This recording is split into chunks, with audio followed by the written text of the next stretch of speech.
Join me today as we discuss this 12th period of Bible history known as the period of restoration.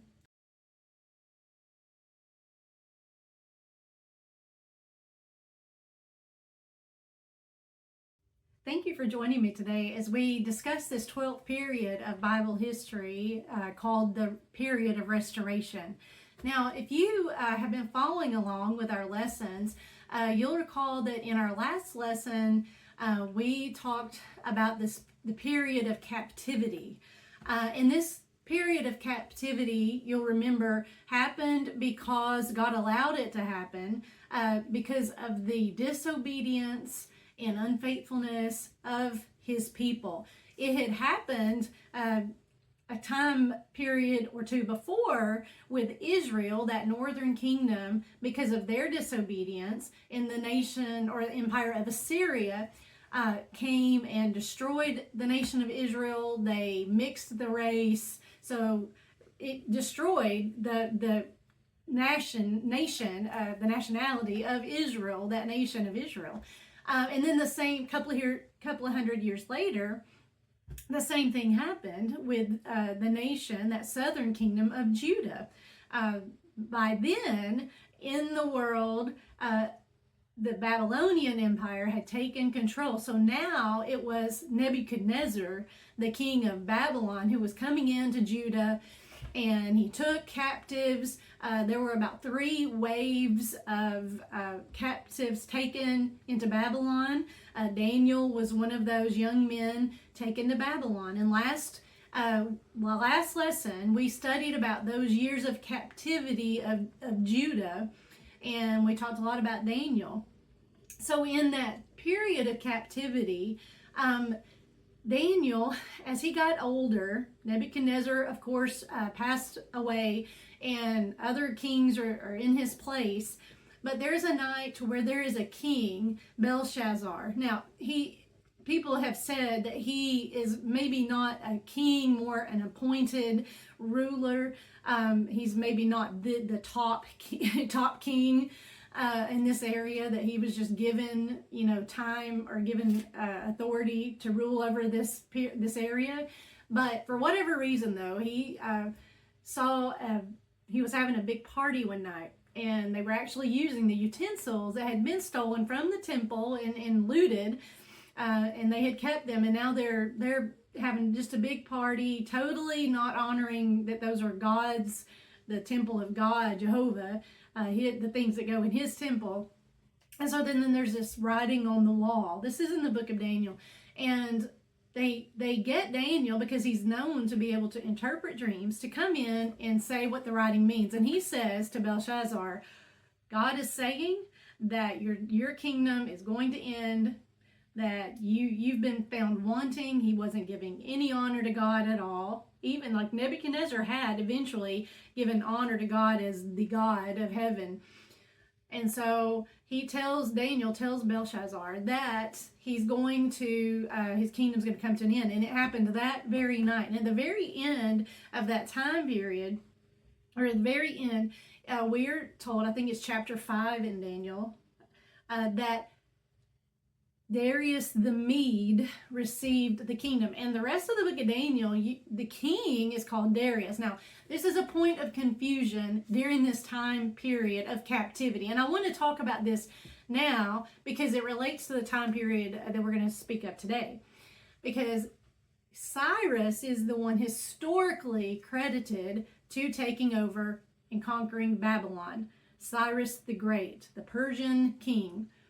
Well, but in Daniel, this man named Darius the Mede is given credit. Now, there's 2 possibilities, and I'm going to link to a couple of articles if you want to read and figure this out. But in reality, even biblical scholars do not know who this Darius was.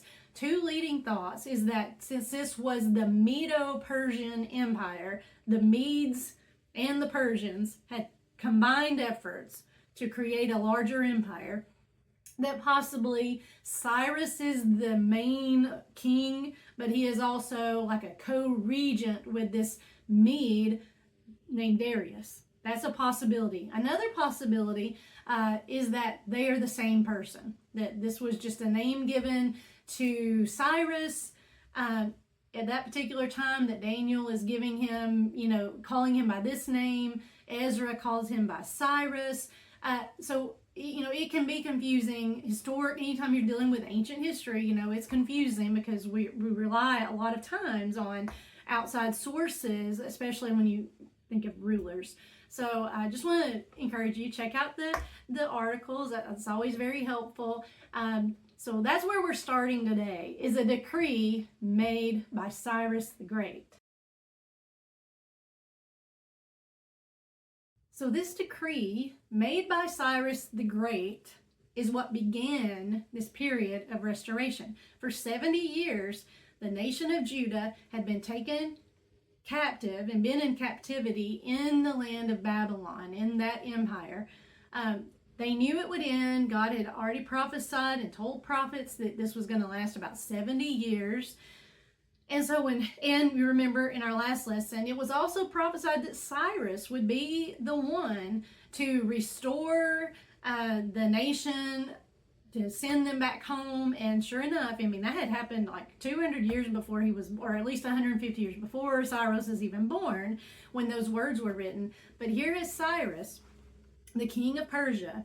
And the kingdom of Persia, this empire, is a lot more benevolent. And one of the first things that happened when, at the feast, when Belshazzar's kingdom is taken over and destroyed, then it was very soon that Cyrus lets captives return to their homeland. Not just the captives from Judah, but from all over. Empires conquer. So they had many captives, and they let them go home. And so that's the beginning of this period of restoration. In this period of restoration, there are three main things that are restored. First is the temple. Now, Zerubbabel, let me get the date right, 536 BC is the decree of Cyrus. And right away, Zerubbabel led 50,000 of those Jews back home to Jerusalem. And the first thing they do is rebuild the temple, the place of worship. And you can read about that in the book of Ezra. Now, it took them 21 years to complete. I'm trying to get all my numbers right. It took them 21 years to complete the temple. And then Ezra, about 57 years after that, Ezra himself led another 7,000 back, and he was responsible for restoring the worship. So later on in the book of Ezra, after you can read about the rebuilding of the temple, you read about Ezra coming in and restoring the worship practices. They've got the place of worship, but that doesn't mean that worship is happening or happening in the way it ought to. And he restores some things. He has some house cleaning to do, so to speak. And then during that 57 years, that's where we can read about Esther. That book of Esther, it takes place in Persia. She's the queen of Persia, but she's a Jew.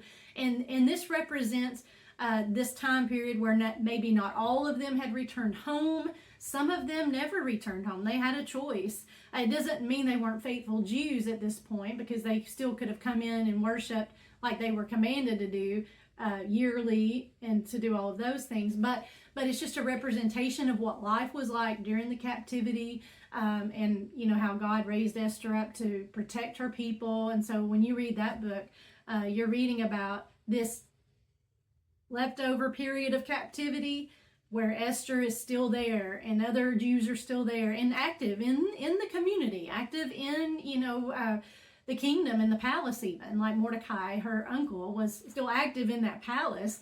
And so it's just a good lesson about how whatever conditions we're in, we still need to be following God and being a good example. And that's what God wanted them to do anyway during the captivity. But now that it's over, you've got these three waves. The third wave of restoration would be Nehemiah coming in 13 years after Ezra, restoring those worship practices.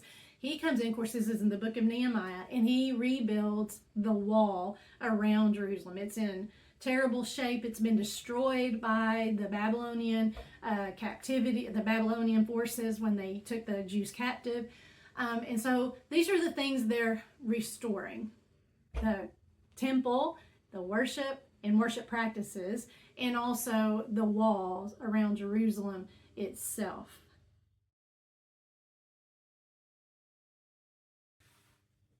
So where does this leave us now with these periods of history?